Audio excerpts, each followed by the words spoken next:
week, but we'll go ahead and kick off today's stuff. And I'm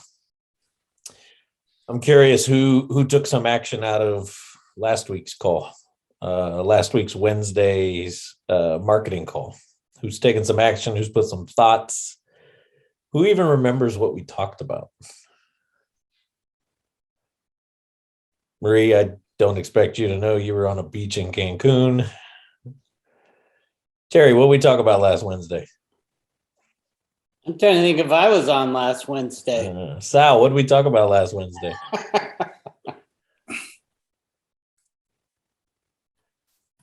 Liz, what did we talk about last Wednesday? I'm looking at my notes. I don't believe I was on because I have the 8th. Bob, you wrote it in the chat. What did we talk about last Wednesday? Funnels. What do you mean by funnels? Oh, I wasn't here for that then. Yeah. So the only reason that I know this is because Roger beat me up like you did last week. No, he actually was complimentary about how I took one for the team and walked through all of the different steps of the marketing process with the opening up of the funnel and going through all the different layers of the workflow to get to an end state to end up doing a reloop and putting it into another funnel and going from there. Well, he might be. Hold on one second.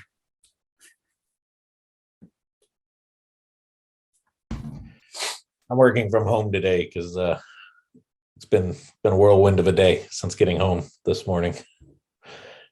But yeah, no, 100%, Bob. We talked a lot about not just funnels, right, in the concept of marketing funnels, but we talked a lot about a concept called multimedia multi-touch marketing. Starting to ring some bells. Sal, what do I mean by multimedia multi-touch? Using more than one media, such as text or Facebook or email, hard copy, cold call. What do I mean by multiple touch? More than one, 8 to 12 hits. Yeah, we don't got to go out as far as 12, but what did I say the magic number? Where does it get really, really sweet? I think we said 6 to 8. 6 to 8. All right, we get in that 6 to 8 window. We're inside the top 10% of marketers still trying to touch that prospect, still trying to get in front of them. Who can tell me in business what is the worst number in business? What is like the death number to business? 1.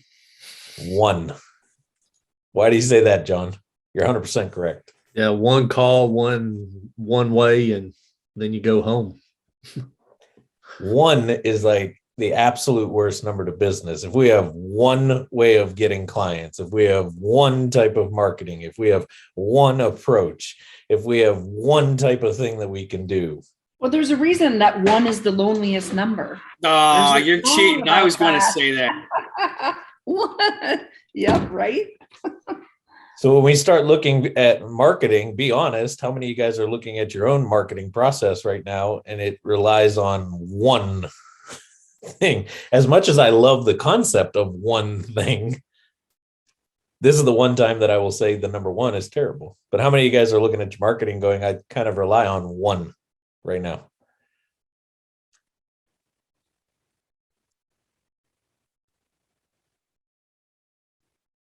Nobody feels that way? That's good if nobody feels that way. But if you're like, the only consistent marketing that I'm doing is this one type of marketing and that's it, we're kind of living and dying by that sword, right? So this week, I just wanted to pick up a little bit from where we left off last week. It's not a huge, I'm not going to go into complete presentation, but I just want to kind of talk through some of this. Because here in a couple of weeks, I'm kind of building us up, but here in a few weeks, I'm going to start a series that's probably going to last about 12 different Wednesdays in a row, where we're going to get into kind of marketing, mastering some marketing strategies.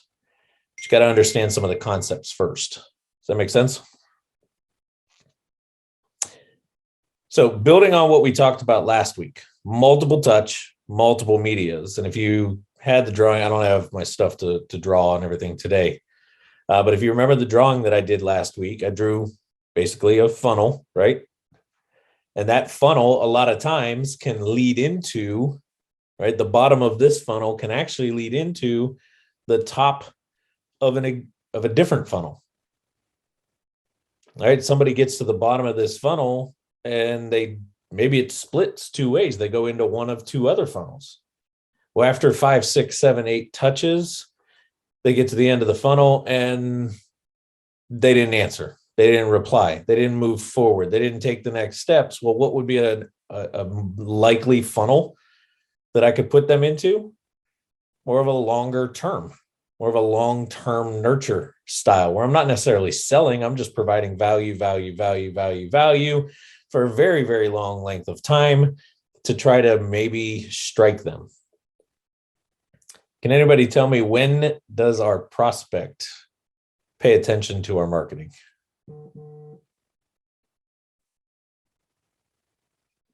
When does a prospect pay attention to the marketing you're putting out?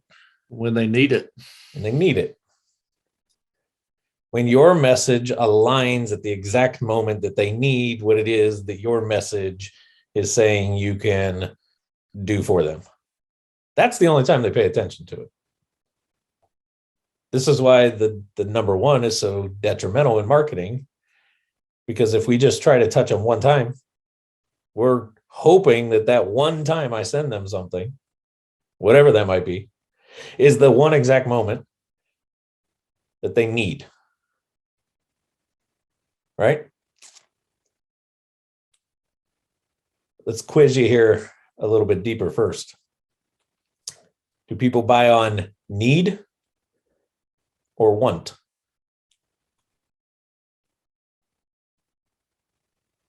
Both. What do you mean, Bob? Well, if you need it, you're going to end up doing it. If you want it and you have the ability to do it, you're going to do it regardless. What percentage out of 100%, what percentage buy on need?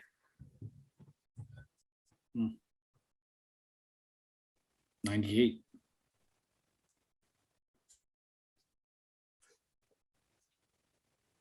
$13. 1 to 3. If it's on need, it's that would be 1 to 3% of people are in what we call the now buyer or the need buyer stage. 1 to 3% of people are in that moment where it's like decision time. Give you an example. I've been in Lowe's and Home Depot probably 4 times a week for the last 5 or 6 weeks as we've been getting this bathroom done and the backyard and all these things that we've been doing around the house. Can't tell you how many times I've walked through the appliance section. Now, our washer hasn't been the best washer. It's had its issues. And I've glanced at the washers and I've wanted maybe to look at some nicer washers. Did I buy one? No. But what happened 2 days before we're about to leave for the Grand Canyon? Who saw Boom. the Friday date night picture at the laundromat? What do you think happened 2 days, or actually it was a day, 2 days before we leave? What happens? Washer blows. Yeah, that's what I got for Valentine's Day, is a new washer and dryer too, so. But wasn't looking before. So now Deanna and I, we're in a need buy situation. We have no washer here, and there's 3 of us living in this house. Well, there's a lot of dirty clothes. We need a washer pretty soon, right? If somebody hit us with some really good marketing for a good price on a really cool washer, or hit me with some things about a washer with some features, am I more likely to pay attention to it right now? absolutely, because you got President's Day weekend coming. 100%, because I'm in a need buy situation, right? Now, had they hit me with that 3, 4, 5 weeks ago, I might have glanced at it, but I probably wasn't paying too close attention to it. We got other things that are priority right now. I'm not in the moment or in the mood to be looking at washers and dryers. Real estate, kind of this, for the type of audience that we're going after, where do they typically fall when they are ready to get on a phone and talk to you? Are they in the want stage or the need stage? Need. They're in the need. When they're ready to talk to you on the phone, they're in the need stage. They're in that 1 to 3%. And that's fine if you want to try to build all of your marketing around just targeting that 1 to 3% that are in the need moment. But what about the 97 to 99% of others that you put some stuff out to because you don't know if they're in the need moment or not, right? Well, if you're scrubbing your if you're getting lists and you're getting information, Can you better kind your of, sort of- chances? I'm sorry, Could you better your chances of you getting better them your in the need? chances. I guess that's my point, right? Correct. Yes. But is there still going to be a large percentage of those that aren't quite ready just yet, Sal? Yes. So in the real estate space, the 1 to 3, we'll get those all the time. They will come through, right? They're the ones that actually answer our text or answer our yellow letter or answer a postcard or find us online and hit us up. That's that 1 to 3%. For some of you, that's 1 or 2 a month. For others of you, that's 1 or 2 every 3 months, every 6 months, right? Depending on the volume that you have out there you got to think marketing is kind of like a magnet. The more we got out there, the stronger they are, more likely we're going to grab them. So as marketers in our business, where's our sole focus really need to be at? We know we can get the 1 to 3 all the time. What should our focus really be on?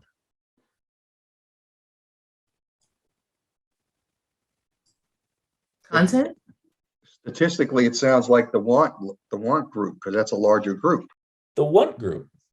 Absolutely. The not ready yet. The I'm in information mode. The I've thought about selling my house. I've thought about getting rid of that problem. I've thought about getting out of that rental property that I'm tired of dealing with. I've thought about moving somewhere else. Because the only thing keeping them from I've thought about to I'm going to do is lack of what? Need. The lack of need, or in our case, the lack of motivation. Maybe they're confused. Maybe they don't know their options. Maybe they haven't gotten enough information. Maybe they don't feel comfortable enough yet. Maybe they don't realize the value. Maybe they're clouded in the negatives of doing it. Well, how many in the real estate world, your competition in your marketplace, what do you think they're going after like crazy? The 1 to 3 or the 97 to 99%? The 1 to 3, because they're thinking that's going to be the people that are going to be jumping off. Yeah, they're majority of real estate individuals try to focus solely on the 1 to 3. Meanwhile, take it to fishing. Anybody in here fish or understand the concept of fish? Bob, you fish. Okay, I'll use you. You keep putting yourself on the hot seat. Bob, if I told you this pond has a bunch of fish in it and they bite really quick, but there's 100 people over here fishing in it, where there's this pond over here has some fish, they bite occasionally, nobody's really over there. Which pond are you going to? Well, it depends on the type of fish. Can I take it home? What's the bait I'm using and all the other extra questions? It's the ideal fish with the ideal bait.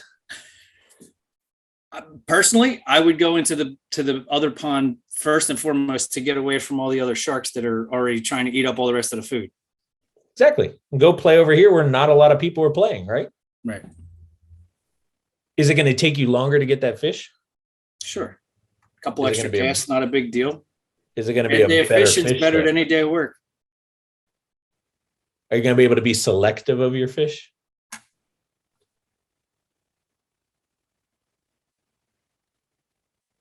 Yes and no. Do you have to take it just because you caught it? Could you put No, it back exactly. and try Exactly. again? You could throw it back and then go for a bigger one, etc. Because nobody's there competing with you, right? Right. Whereas at the other pond, if you catch it, you better just take it because there's a lot of other people chomping, right? I don't want to put that one back in the water. Chances are somebody else gets it. Yep. Feast or famine. Well, that sounds a lot like real estate, right? When I'm competing against everybody else, I end up settling for whatever the hell I can get my hands on because I'm too afraid to not do the deal, not make it work because, well, there's not much out there. This is interesting that you're saying this because we're in that dilemma now because of inventory. Inventory is really, really low around the country, in particular our area too. So all we're getting is these very, very thin, lack of meat wholesale deals. And you almost feel the urge, well, we can make 13, 14,000, maybe we should do it. But, you know, do we want that fish and take that risk that there's not as much meat on the bone? You know, that's something to think about. Again, I go back to what did I say at the start of this? That 1 to 3%, they're going to come all the time. We don't have to try for that if we're just doing our job as a marketer and putting information out there. We'll hook that fish, right? Bob's got a pole over in that other pond, but his primary focus is on the pond nobody's paying attention to. And yeah, that pole over there will snag a fish every so often, and he'll take that one, right? Because Sal, right now, inventory is low. Guess what? Inventory was low a few years ago. And guess what happened between the last time inventory was low and this time that inventory was low? What happened to inventory? Yep. Inventory was high. So yeah, we're in a low inventory period right now, which just means all the hooks you're setting today will pay off in time. Right. So in a marketing side of our business, we have to really look at it as these two quadrants, these two different buckets. As we're looking at our funnels, as we're looking at multiple touch, multiple media campaigns, we have to ask ourselves, which one of these buckets is this one focused on? Is this more longer term, 97 to 99%? Or is this more 1 to 3% quick marketing that's out to keep that bait out there, to keep a line in the water, to keep being able to hook things every so often when they come through? It almost sounds like if you're working in the stock market, do you try to buy high and sell, sell high and buy low, or do you do at dollar averaging, which is much more the long-term game? That's what it sounds like. So let's take this to actual stuff here. Marketing on the MLS, scouring the MLS, looking for a great deal. 1 to 3% or 97 to 99?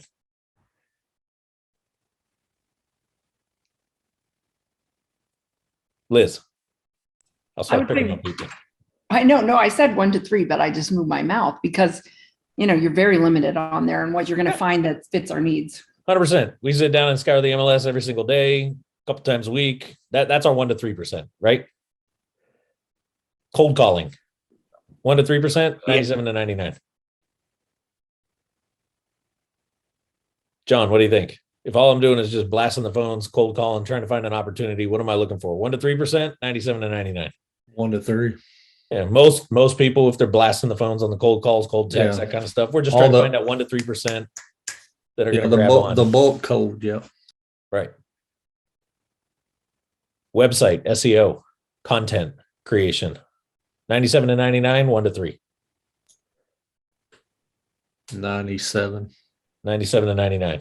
Because it's attraction based. They're coming to you. Correct. To learn, to figure it out. Now let's put a unique little spin on this. Could I do cold calling and target 97 to 99, not 1 to 3? What has to change?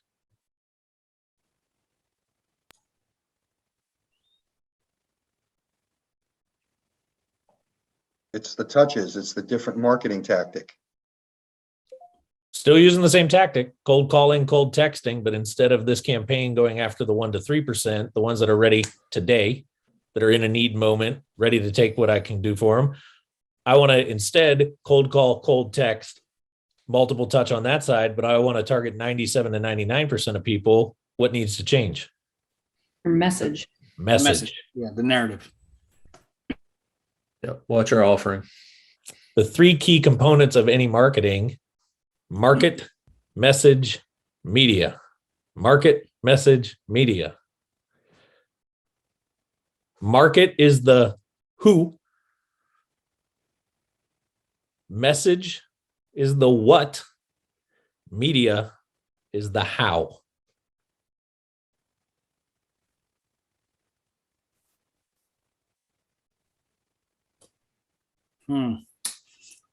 Okay. That kind of goes kind of with some of the planning stuff that we do. We do the who and the how and the what and why. And they're paired like that specifically. So that helps with the facilitation with plans. If you're familiar with any of that type of stuff. Yep. Okay. Sean, or can you give an example of a message that would pertain to the 1 to 3% versus the 97%? Absolutely. Get a cash offer on your house today. Cash offer in 24 hours. I buy houses. Are you looking to sell? Hey, Mr. Homeowner at 123 Main Street. This is Sal with Ohana Legacy Properties. I'm trying to buy a house in this neighborhood. What do you think that's targeting? Who's that targeting, Sal?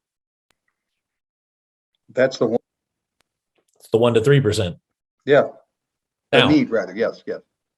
same exact audience, same exact market, same exact media. Let's say I do a bunch of direct mail mixed with some cold calling and cold texting in there for multi-touch, multi-channel, right? Multimedia in it. I want to go after the 97 to 99 now. Thought about selling your house? Hot market. Want to know how to keep 10, 15, 20,000 in your pocket? Thought about selling your house? Want to wipe out the real estate agent? Save the commissions? Thought about selling in the future? Would like to move to the warm sands of Florida out of the cold Chicago freeze zone? Well, and Sean, with that, like with Lorraine and what we want to do, I mean, we need to start educate, because sure, there's going to be, like Maria and I just spent hours on the phone going through that book, but it's educating people at first so they start getting that idea. That's Like, the perfect example, Liz. yeah. And then for The Lorraine, strategy that you guys are building right now with the book and everything, does it target 97 to 99 or 1 to 3? Yeah. Is it going to be quick?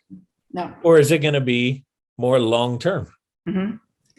It's just keep feeding them the information. So all of a sudden one day they're like, shit, I am tired of these freaking rentals. Who are those girls that kept putting that stuff out? And then getting a hold of us.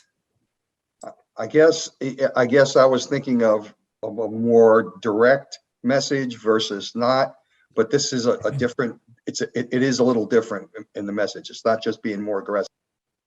It's not, no, all we're changing is language and what we're driving towards, right? Instead of, hey, Mr. and Mrs. Homeowner, I'm trying to buy a house in this neighborhood. ASAP, call me today for a cash offer in the next 24 hours. Instead, it's, hey, Mr. and Mrs. Homeowner, right, in this area, this is so-and-so with such and such company. Thought about selling in the near future? I've got this for you. Or have you thought about this? Or would you like some of this information? It's a lot more action oriented. Or even the do you know question. Absolutely.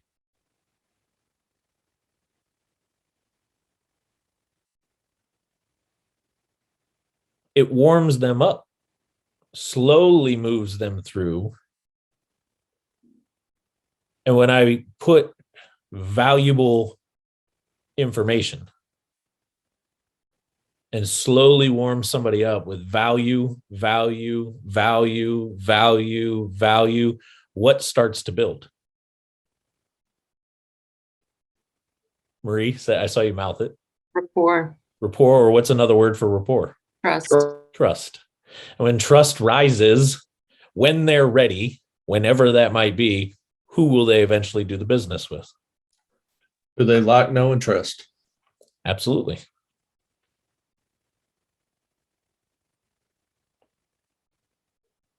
Marketing is like dating. Sounds like a book title or something. You wonder why I'm Maybe writing too. it, huh? You should write a book. Yeah, titled that. That's a good idea. Right? I can't go at it all the time. Could I live a life? All right, let's go dating. Could I live a life where all I do is go and target, Deanna would be off the table. I go and target women that are the 1 to 3%, but in the need moment. Could I live that life? Absolutely. There's plenty of men and women out there that are just that way. Right? That's what Tinder was for, right? Exactly. Snapchat back in the day, right? All these things.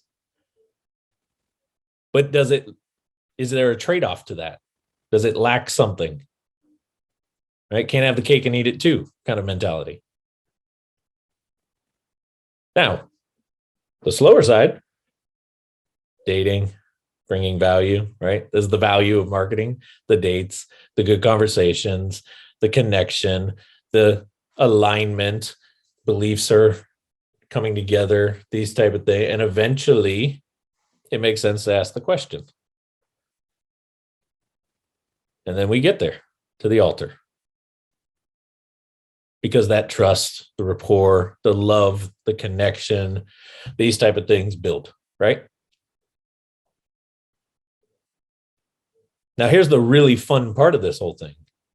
When we focus on the 97 to 99%, when we build the relationships, because here's the unique side of real estate, is it multiple transactions per customer in real estate investing? Or is it one transaction typically? Meaning, do you have a lot of repeat business? Like if you were a pest control company or a hairstylist or a nail tech.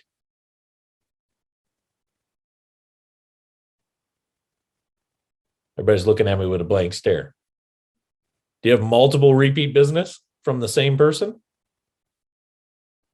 Not usually. You're all saying stuff, but you're muted. Just unmute yourself and talk. It all depends on your business. I'm saying in the real estate space, Bob, are your people going to be repeat customers? If they're an investor, maybe, or one of On your that side, but your home seller. Well, Is that home seller referral, going to come to you time and time again to sell their home? when they want to, if you yeah. build that rapport, yeah, sure. If you've been around business long enough, but I also look at it in what we do as real estate investors. That's not really a good thing. If Marie comes to me 3 times in the next 3 years to liquidate her house for below market value because her house is dilapidated. But she's getting a great discount. The only way that could happen is if they refer to other people because of the trust factor. That's where the multiple repeat business comes in, is the referral side. Well, how do we get more referrals in real estate? How do we get more people telling their friends that, hey, I got out of trouble by going to Liz and Marie or Bob or Sal at Ohana? Marketing. We build great relationships. We don't just do the 1 to 3% that are in the need who just boom, they're in and out. And it's kind of like the wham, bam, thank you, ma'am. All right. Dinner, drinks, don't even know each other's names, call it a night. Shame will walk of shame the next morning kind of thing. Don't make me relive my college life, Sean. Let's move Bob, on. Bob From that. raising his arms like he's excited. I'm bringing Bob and I back to our Marine Corps days. No idea what you're talking about. Lion sack of you know what. But that's how we build repeat business or referral business in the real estate side, is by building strong relationships, strong value, long-term nurturing and bringing somebody who didn't think they needed to do what you can do for them today. But instead of only being focused on the 1 to 3%, you put more energy and effort into warming this person up, educating this person, moving them through a process to come to realize it's actually a better option, faster option, an easier option, a smoother option, a less headaches. And they become that raving fan. And when you do that enough times, well, guess what? Referrals start to kick in. And then referrals, where do they fall? 1 to 3% or 97 to 99? Would you say, Bob? They're in the 1 to 3 because they're already following suit of the person that was behind them. Could be in part of the 97% if Yep. they're saying, hey, you know what? I might be able to take advantage of an opportunity. Close. I would say they're in the 1 to 3% if your referral end of thing, if the referring partner did a really good job of moving them along. Now they're in that 1 to 3%. That when a referral piece comes in, they're already warmed up, they're ready to go. They've already kind of made a commitment.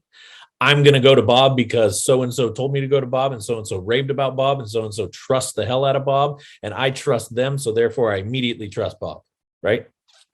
I'll give you a great example of that. I actually got a call this week from a friend from the post that I put out with the one about the stale listings and all that other crap. And he's like, I saw your post, didn't think anything of it, but I'm calling you because I trust you. Another jughead. So that was a huge compliment, but in the same breath, that's that relationship that we have, which got that referral through the same, line of sight. However, it's a referral from a stinking post that I put on freaking Facebook. Absolutely. I have another example. It just hit us, and I didn't realize it's fitting into this process. We do a lot of texting and emails to probate lawyers, and we got a call from one about a month ago. A client of his had a piece of property that's out in between Houston and Dallas, but it's really outside of our geography, and it's a piece of property, real small piece of property, and the lady wanted to sell it. Well, we tried every which way to figure out, someone that could buy, couldn't do it. Then I got a phone call from a realtor who's investor friendly out of Dallas. He wanted to look at a property we had that we already sold, but we started talking, and I passed on the information of the lawyer. And what I'm trying to do is nurture this lawyer so that locally we can get some referrals and get some things going. I even said, look, because the realtor even said, do you want a fee if I sell this piece of property? I said, actually, no. I said, you go ahead and take it. I'm just trying to build a relationship with this lawyer. Beautiful. We'll see what happens. Even if nothing goes through. Do you see how that's building relationship? That person currently is in that 97 to 99%. Same thing. We could literally take this and just dissect referral only, right? Name 3 people in the real estate space that could bring referrals to you. 3 occupations in the real estate world that can bring you a referral. See, loan people.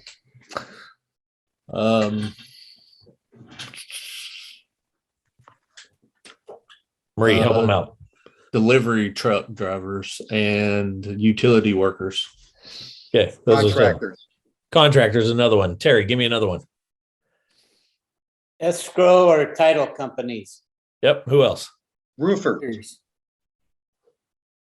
I heard roofer. Bob, what'd you say? Lawyers. Marie? Landscapers. Accountants? But there's a ton of them in the real estate space that are in some form of the journey of a homeowner that could possibly bring us a referral. How many of you guys would like all of those different ones bringing you referrals from time to time, right? I don't need Joe the plumber bringing me 10 a year. If Joe the plumber brought me one and I had 10 Joe the plumbers bringing me one a year, that's a pretty good year. Yeah. Well, how does Joe the plumber get to a point to be able to bring you one? Education and relationship. I basically have to market to Joe the plumber on who I am and what I do.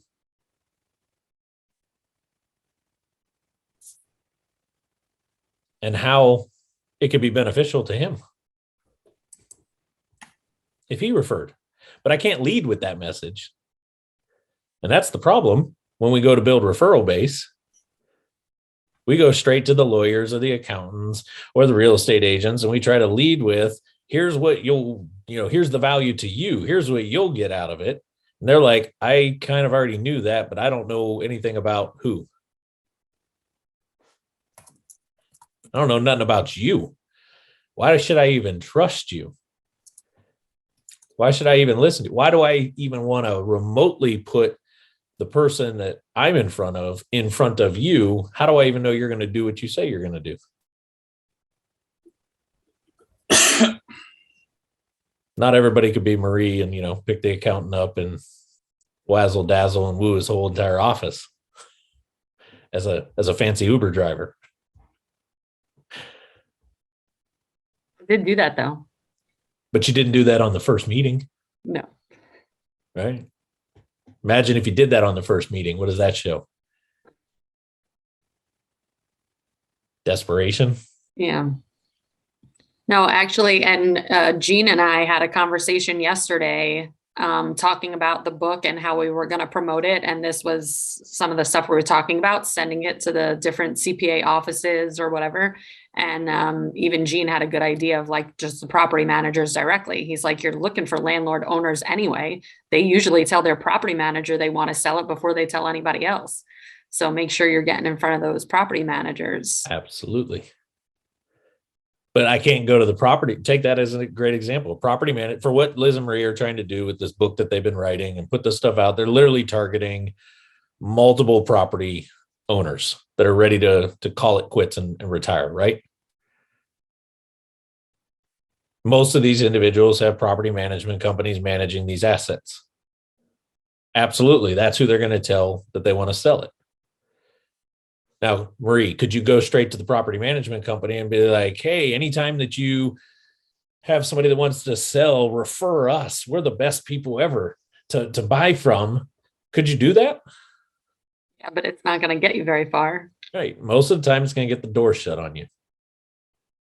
The email not open, the phone call not taken, the secretary who's really well trained to protect the rest of the management team from having to deal with that BS. Right? But is that an audience of the market that I want to get in front of?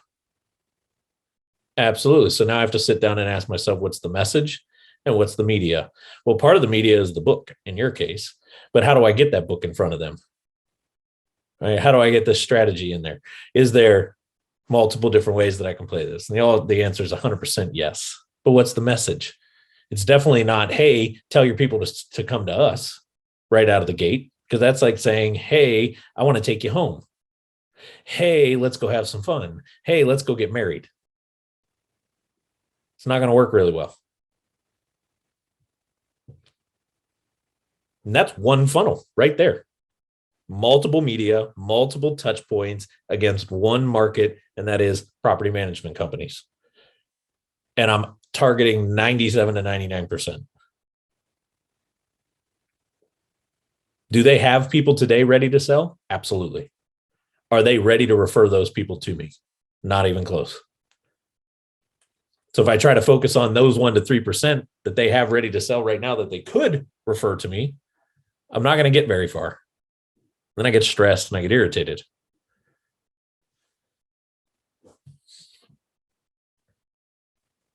Now insert website into this whole mix. Where does our website, massive marketing tool, where does it come to play?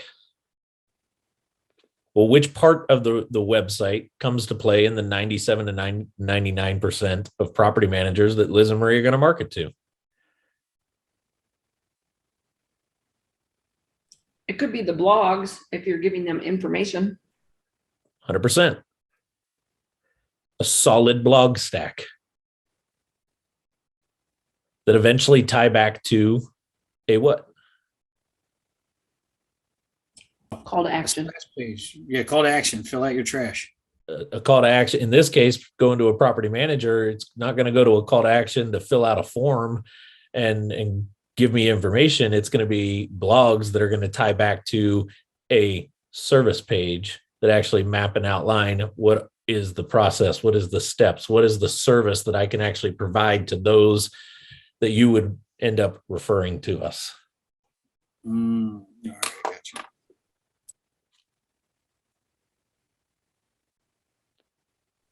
That makes a lot of sense. And that's just one little audience, right? Well, guess what, Liz? Do you also have ways of going directly to the actual owners?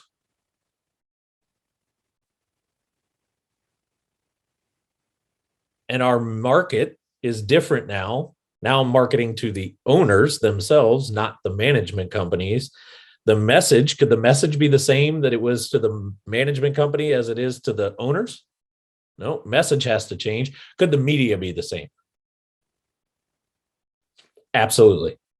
Same type of media, totally different message, totally different market, all still driving into the same points.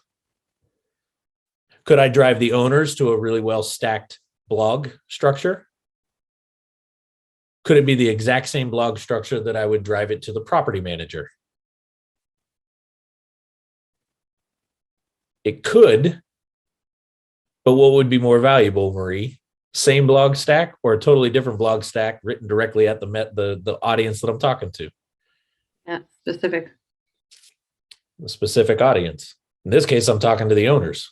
The other stacks, I'm talking more from a management standpoint. How to help their clients, right? In this case, I'm talking literally how to help them directly. Now, could it tie all to the same service page? Could, but could I also have two totally different service pages? Absolutely. And how does that get done? What do you mean, Sal? I think I just put my foot in my mouth. No, elaborate on what you were asking. So we're talking about a website with the blog stack with a call to action to a service page. Okay? Yep. That lays out what the service we're going to provide. We have to build all this, which is fine. Okay? You're correct. It needs to be built. So you either have a drop down to your blog, and from your blog, you have a choice, another drop down that says, hey, which way Don't overcomplicate it and get too wrapped up in the how Right. it functions. I want to know where Sal was going there. And I think it's on the how does this all get built part. How do these blogs get written? How does this service page get written? How does all this get put together? I know a guy. Sal, Maybe- you happen to be in our accelerator program. Is this all Right. stuff that we're already doing for you? Okay, gotcha. 100%. Could you come to a monthly call with us and say, hey, Sean, Roger, team, here's the campaign. I've mapped it all out. Here's the market, the who, here's the message, the Right. what is being said out there. Here's the media that I'm going to be using. Here's what I want to drive to. Here's what I'd like to see from a digital standpoint now. When I get them to the site, here's what I'd really like to have. I don't know how it gets done, but this is what I'd like to have. And that's what you got us in your corner for, to go, perfect, Sal, thanks for the vision. We'll go take care of this part. I like that part. But what do you have to do first? I got to map it out and ask. Liz, Marie, what have you guys been doing for the last few months? Mapping it out. I can't write the book for them. But once they have the book done, can we put the rest of the structure in place behind it for them to get there to request a copy of the book if we're going to play that strategy, or to amplify and build? Maybe there's some charts and diagrams that are really nice in the book, but somebody would like to actually download those as a PDF. Well, that would be a great asset to have over on the website, right? These are all components that down the road we can build, but I can't even worry about that until what? Book's done. Campaigns mapped out. Markets identified, messages identified, and the media that I want to use is identified. We did Then we already have- start putting together the blog stacks though, related to the book. So We could. Now that you have enough of the book in place to be able to say, here's kind of the message of the book. Here's some of the additional, we didn't put these as chapters, or here's what we would, amplify off of, or here's kind of what we could drive over to kind of solidify our expertise, right? To have things out there on the digital world, the digital land, to show up.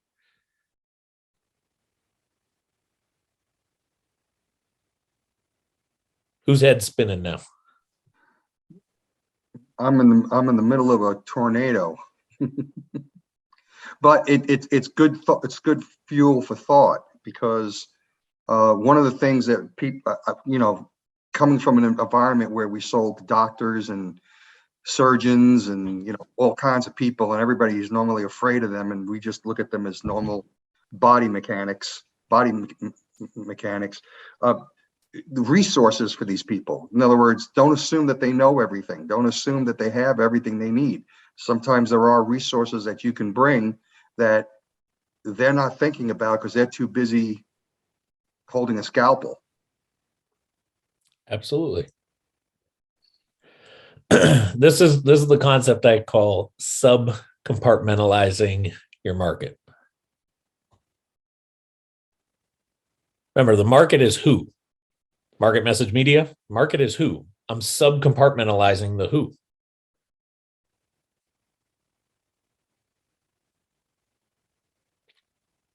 Liz and Marie, and I keep using them just because I know so much about what they got going, because I work with them every single week. And I like picking on them. Who they're trying to identify or target is the person with multiple properties that wants to sell but doesn't want to get smashed in capital gains when they do it, right? Well, the average investor, they just, okay, that's my market. That's who I'm going to go after. And boom, they go after any way to get in front of that person one way, right? With one type of message.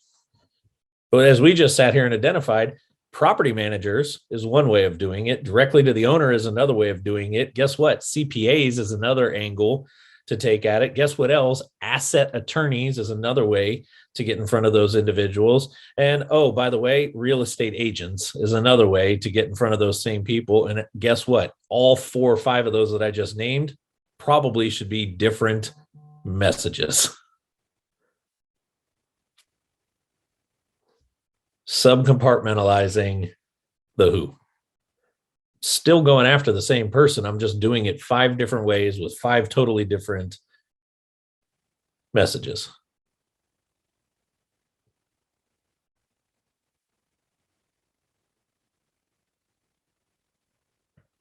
And I want to make sure I have a blend in there where part of it is targeting the 1 to 3%. That's that call to action aspect. That's that, like, hey, if you're ready to just take it to the next step, here's how to do it.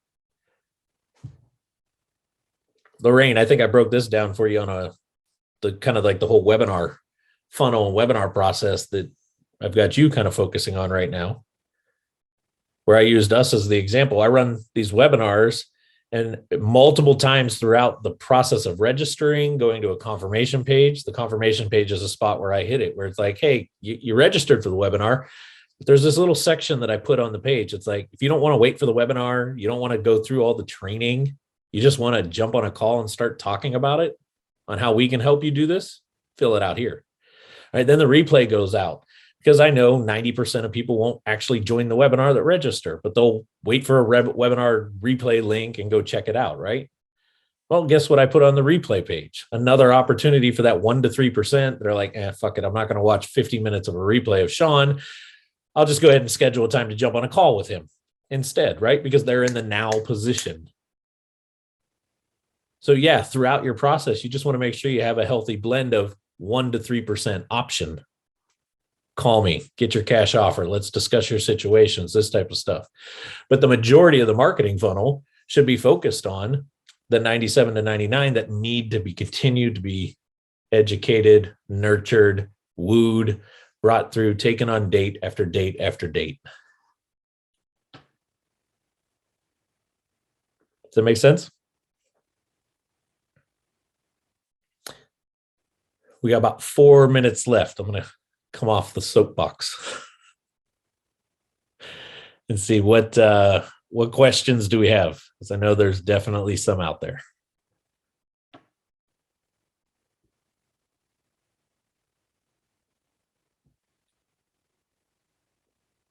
None? No, I just don't know what to ask.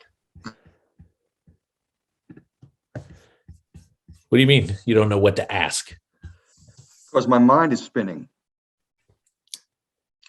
with Right. these ideas. I don't, if I talk right now, it'll be gibberish.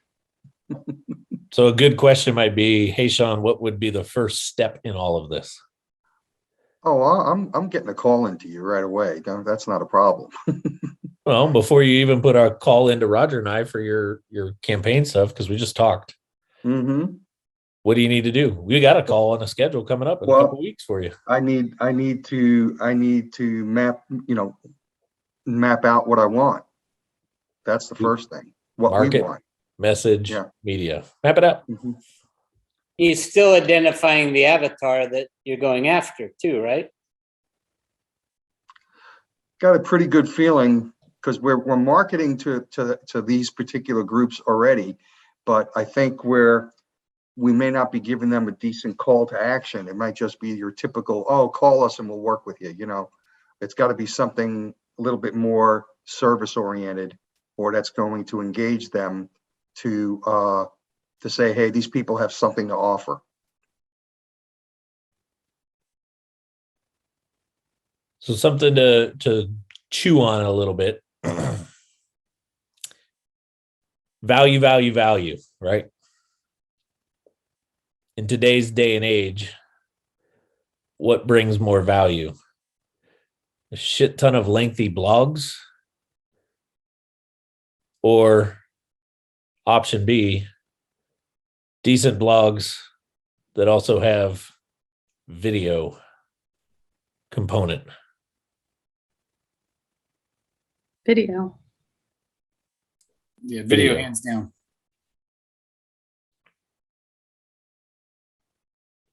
I know I preach this and I push on it like crazy, Lorraine. Ouch. No, I say that about because like every week Lorraine and I talk about new video topics or ideas. How many of you guys have actually paid attention to social platforms like Instagram?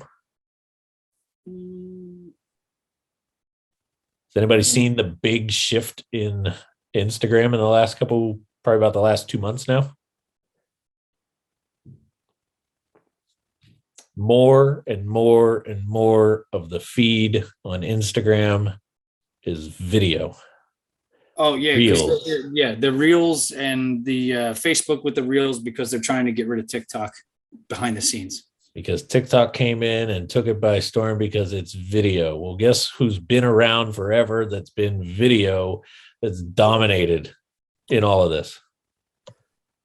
So Kramer was talking about that today on CNBC, and that was one of the specific items that they were talking about. And the goal for Facebook, Meta, Instagram, and all that is to basically put them out of business in less than 6 months because of their ability to adjust to any impact to their growth. And TikTok has been their thorn in their side for the last year. And guess what? It won't happen. No. TikTok's here to stay. Instagram's here to stay. Facebook's here to stay. YouTube's here to stay. More and more people are going to get more and more comfortable on the video aspect of things. So as you start to look through this stuff, right, your offline stuff needs to drive to where? The video. Online, and online, it really needs to be this blend of well-structured for the search algorithm, the Roger side of everything. And it has to have this component of relationship building aspect, and that's the video side.